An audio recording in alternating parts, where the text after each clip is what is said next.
तानाशाही को धूल चटाओ, इंडिया गठबंधन को विजयी बनाओ, लोकतंत्र बचाओ, संविधान बचाओ, भगत सिंह और बाबा साहब अम्बेडकर के सपनों का भारत बनाओ। इस राज्य स्तरीय कार्यकर्ता सम्मेलन में पार्टी के महासचिव कॉमरेड दीपंकर भट्टाचार्य जी, पार्टी पोलिट ब्यूरो के सदस्य कॉमरेड स्वदेश भट्टाचार्य जी, साथियों, मैं तमाम लोगों को अपनी पार्टी भाकपा माले की ओर से क्रांतिकारी लाल सलाम पेश करता हूं। साथियों, आज यह कन्वेंशन या सम्मेलन ऐसे समय में हो रहा है जब पूरे देश में लोकसभा चुनाव का घोषणा हो चुका है। चुनाव की प्रक्रिया भी शुरू हो गई है और आज आप जानते हैं कि जब कभी भी हम एक बड़े अभियान में, एक बड़े लड़ाई में जाने की तैयारी करते हैं तो अपनी पूरी सेना को तैयार करते हैं। उसी क्रम में आज हम सब लोग यहाँ इकट्ठा हुए हैं और हमारे सामने जो टास्क है, हमारे सामने जो लक्ष्य है, वो लक्ष्य है कि आज 10 सालों से सत्ता में बैठी हुई नरेंद्र मोदी की सरकार, जिन्होंने पूरे देश के जनता के साथ 10 सालों में सिर्फ और सिर्फ विश्वासघात किया है। जो वादा किए गए थे, आपको याद होगा 10 साल पहले कि हमको अगर मौका मिलता है तो अच्छे दिन लाएंगे, तमाम गरीबों के खाते में 15-15 लाख रुपए दिए जाएंगे, हम विदेशों में जमा काला धन को ला करके हिंदुस्तान की उन्नति को, प्रगति को आगे ले जाएंगे। उन्होंने वादा किया था कि हर साल 2 करोड़ नौजवानों को नौकरियां देंगे। उन्होंने वादा किया था कि हम महंगाई छूमंतर खत्म कर देंगे। लेकिन आज 10 सालों से जो हम लोग देख रहे हैं कि जितने वादे थे सबके उल्टा उन्होंने किया, देश के जनता के साथ विश्वासघात किया। और आज तो स्थिति यह हो गई है कि हमारे देश के भीतर जो कुछ भी आज़ादी और लोकतंत्र बचा हुआ था उस सब को खत्म करने की कोशिश चल रही है। आज आप देख रहे हैं कि किस तरीके से संवैधानिक संस्थानों का इस्तेमाल करते हुए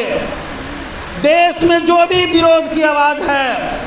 जो भी बोलने वाले लोग हैं, जो भी मोदी के खिलाफ बोलते हैं, उसको देशद्रोही खड़ा करके उसको जेलों में डाल दिया जा रहा है। चुनी हुई सरकारों को भी आप देख रहे हैं किस तरीके से जलसाजी करके आप केजरीवाल को देख रहे हैं कि सरकारी गवाह बना करके खड़ा कर दिया जाता है और एक साजिश के तहत जेलों में बंद कर दिया जाता है। तो ये पूरा का पूरा देखा जाए तो हिंदुस्तान के भीतर लोकतंत्र की खात्मा का दौर चल रहा है। तो हम लोग जो गाँव में लड़ाई लड़ रहे थे, जो गरीबों के हक हुकूम की लड़ाई जो लड़ रहे थे, मान सम्मान की लड़ाई लड़ रहे थे, जमीन और मजदूरी की लड़ाई लड़ रहे हैं, वो सारी लड़ाइयाँ तभी चल पाएगी जब इस देश के भीतर ये लोकतंत्र बचेगा। लड़ाई का माहौल होगा, आंदोलन का माहौल होगा और आंदोलन को कुचल देने की जो साजिश चल रही है, इसलिए आज हमारे कंधों पर मैं समझता हूँ कि एक बड़ा भार है और वो भार है कि आने वाले इस चुनाव में हिंदुस्तान के एक-एक सीट पर एनडीए गठबंधन को हरा करके मोदी को सत्ता से उखाड़ करके फेंक देना, तब जाकर के लोकतंत्र बच सकता है और हमारी लड़ाई आगे बढ़ सकती है। मित्रों, मैं कहना चाहता हूं कि हमारे सिवान में हम लोगों ने एक तैयारी किया था, लगातार पूरे ज़िले की ओर से आवाज़ उठ रही थी कि इस बार भाकपा माले को यह सीट मिलता है तो निश्चित तौर पे सिवान में जीत का पताका लहरेगा। ये पूरा माहौल था। लेकिन आप जानते हैं कि हम लोग एक अलायंस के तहत चुनाव मैदान में हैं। आज देश की राजनीति में ये ज़रूरत भी है कि हम सबको एक होकर के एनडीए को हराना है, भाजपा को हराना है, मोदी को हराना है, तो इस अलायंस के तहत हम लोग हैं और हमारे साथ नाइंसाफ़ी हुई। सिवान के पूरी जनता के साथ नाइंसाफ़ी हुई। महागठबंधन ने हमें सिवान का सीट नहीं दिया।